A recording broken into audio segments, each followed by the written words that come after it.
Lately, I don't understand why Vince McMahon has been flying by the seat of his pants. I mean, we all know he's a power-hungry, paranoid nutcase who wants the WWE to be the top dog in the wrestling business industry, not just here in the US, but across the globe. We all know that, and we've accepted that fact. Fact about one Vincent Kennedy McMahon, where unlike his father, Vincent James, who was very conservative and respectful about not stepping on territorial toes, Vince is an ultra-capitalist progressive capitalist who's hell-bent on accumulating as much power. And I'm saying this about Vincent Kennedy McMahon, not his father, Vincent James. But that said, Vincent K. McMahon is much more of the globalist power grab, global capitalist power grabber, hell-bent on being the top dog, stomping out any semblance of resistance. Well, he's done a pretty good job of it here in America, stomping out a lot of smaller territories and independent promotions over the years, whether it be through poaching talent, or outselling the ticket prices of these other companies and promotions, or just allowing social political scandals of said companies to play out to his benefit. But he hasn't had as much luck when it comes to into the Japanese market.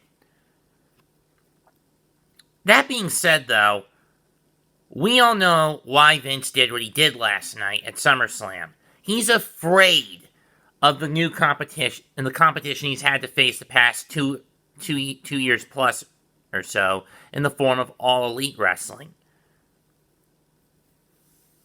I mean, we thought he was afraid of TNA Impact, but once the new decade turned around from the 2000s to the 2010s, they fell off the map and have only been recently resurging. We thought in the mid-2010s, we thought he'd be afraid of Ring of Honor, but that was only through the working relationship with New Japan. Once that deal fell apart soured last year, Ring of Honor has basically become a small blip on the radar. As much as I hate to say that, because Ring of Honor is my favorite wrestling promotion. Or one of my favorite wrestling promotions. I hate to say that about ROH.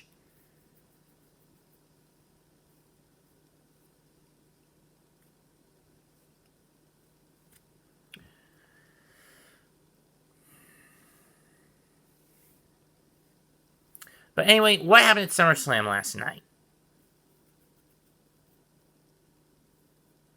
Well, for one, we got new tag champs, RK Bro, Orton and Riddle on Raw. SmackDown tag titles stay where they are with the Usos.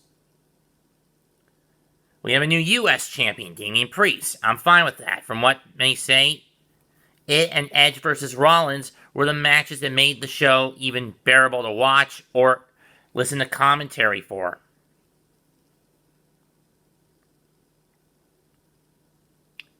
McIntyre crushed Jinder Mahal within 5 minutes. Bliss beat Eva Marie in 3 minutes. Lashley decimated Goldberg, which we all expected to retain the WWE title. Edge got rid of Rollins. But here were the two curveballs I think no one was expecting, and in my opinion, perspective on this is kind of split. We all know why Vince did it anyway, brought these two back in anyway. It was to counter the move that AEW signed a man that he treated horribly at the tail end of his WWE run, one Philip Jack Morris, a.k.a. one Philip Jack Brooks, a.k.a. CM Punk.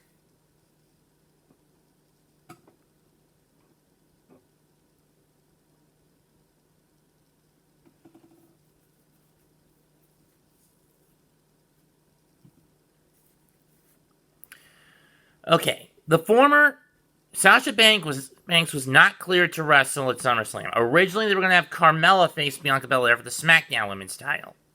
Well, actually, there's 3 I'm not comfortable with. And instead, they have they bring back Becky Lynch. The man is back, and they have her beat Bianca in 27 seconds. Are you fucking kidding me? I thought Becky said she was done with WWE to focus on motherhood and being there for hers and Seth Rollins' daughter, Roxanne. Or Rox for short.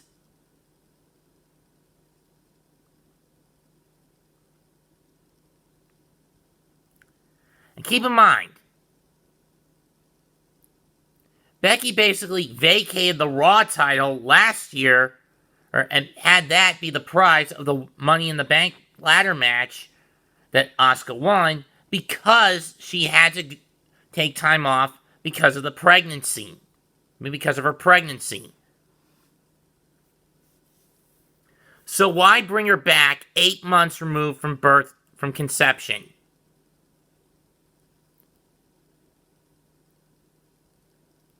I thought Becky said she was done, but nope, Vince roped her back in. Then there was the Raw Women's title match. Once again, Charlotte Flair is the women's champion. Personally, she's been riding the coattails of her old man for too fucking long. Now she has 14 women's titles. 1 Divas title, 2 NXT women's titles, 5 SmackDown women's titles, and 6 Raw women's titles. This is sickening. The only reason Charlotte gets shoved into the spotlight this frequently is because she is Ric Flair's daughter. And it proves that, in my opinion, Charlotte is little more than a nepotistic, egocentric, greedy, wanton little whore. It's why she's always shoehorned back into women's title hunts. She believes too much of her own hype and does nothing, and is barely served humble pie that often. It's sickening that Vince put the belt back on this bitch. I'm sick of it. And then we get the Universal title match. I mean, they basically telegraphed Roman was going to win over John Cena anyway. When they add that stipulation at the last minute that if Roman lost, he'd never show up in WWE again. But personally, I'm getting sick. But here's the thing. As much as I like Roman being a heel, the problem is he's blowing it out of proportion. He's become a cancer that needs to be cut from the WWE. On August 30th, it'll be a full year since he won that title.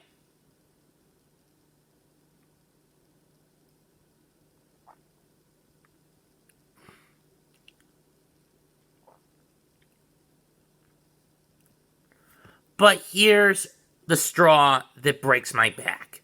Who they bring in to be his next challenger? It is someone I have also called a cancer that needs to be cut away. A guy who held titles hostage because he was on a part-time contract and had been doing it since 2014 when he won the WWE title. And with the Universal title, this man has held this title hostage the longest. And I put emphasis on holding it hostage because he would bury guys for the worst. I mean, you've got a slew of guys you could throw at Roman to take that title off him. You had Cesaro, buried. Jey Uso, buried. Daniel Bryan, out of the company. Edge, decimated. Cena, pummeled into the ground last night. So now you decide as your savior to bring in Brock fucking Lesnar? Anyone who remembers that little explosive rant I put out when Brock won Money in the Bank in 2019 will know how I feel about him being in a title hunt. I fucking hate it. There is no need for Brock to be Universal Champion again. I mean, I get it now. The roles are reversed. This is the perfect time to get to get that title off Brock.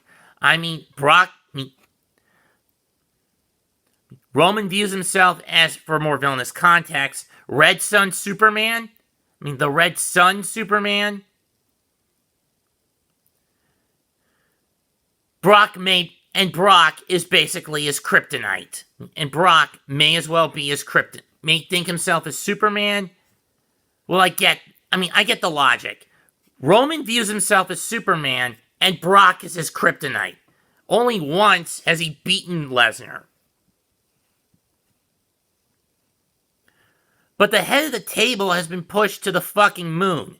It's a reign of terror that borders Triple H's reign of terror from 2002 to 2005, and maybe even Jeff Jarrett's reign of terror from 2002 to 2006. I don't like this.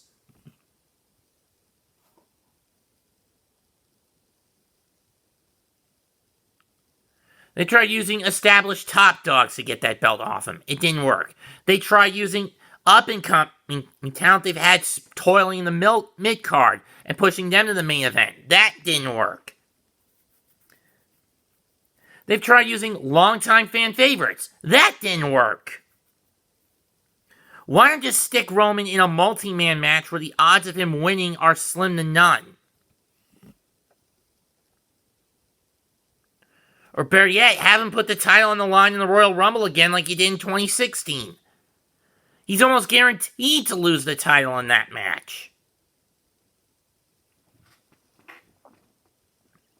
And yeah, have him do what you did to him in 16 to screw him out of it. Have him enter the match from spot number 1.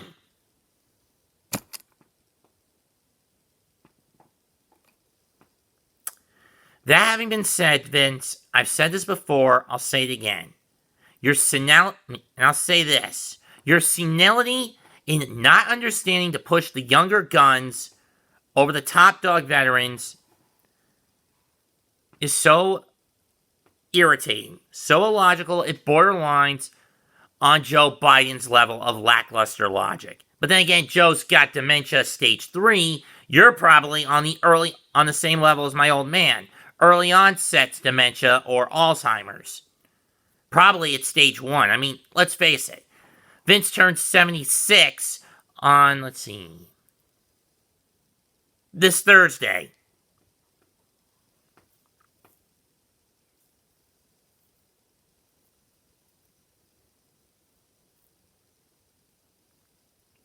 And the fact he's also been making NXT firings and releases behind Triple H's back is also stupid. It's like he doesn't want his son-in-law to be the head of the company once he croaks. Because from what I've seen, Shane and Stephanie Shane has no interest in it, and Stephanie will always stand by her husband.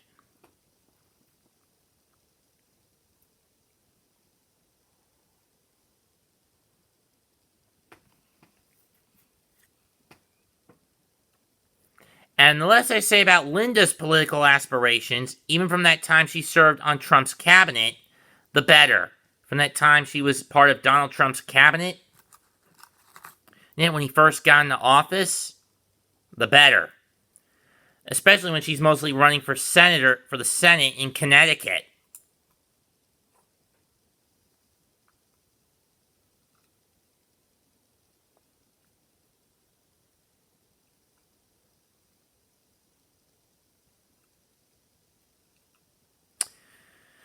Vince, get your head out of your ass and realize many of us do not want Brock as a champion again. Don't put him in a title conversation. Don't put him in a title hunt. We all know where this is setting up. Brock, Roman, where this bullshit is setting up for. It's setting up for Brock against Roman at Survivor Series. They'll have Roman defend it against Finn at probably either Clash of Champions or Extreme Rules, and he'll crush him crush the Prince like a bug. I've accepted that fact.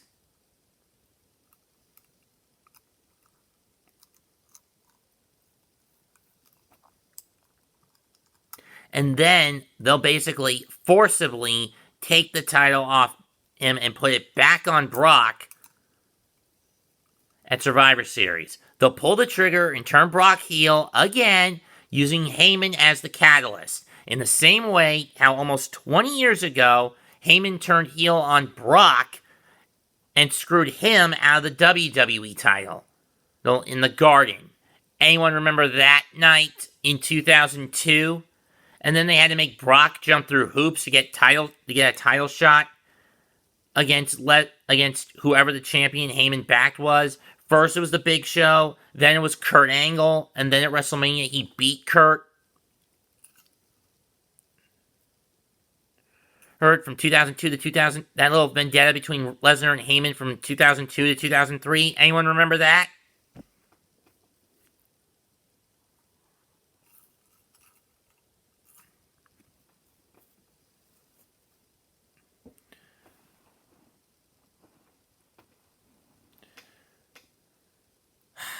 This needs to stop in putting these part-timers in the title hunts.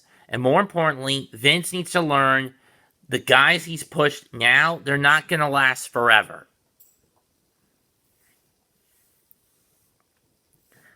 I mean, I'm thinking, what next? If Brock can't get the job done, he's going to bring back The Undertaker. The Undertaker doesn't want anything to do with the WWE anymore. He's fucking done. His body is given out to a point he can't go anymore.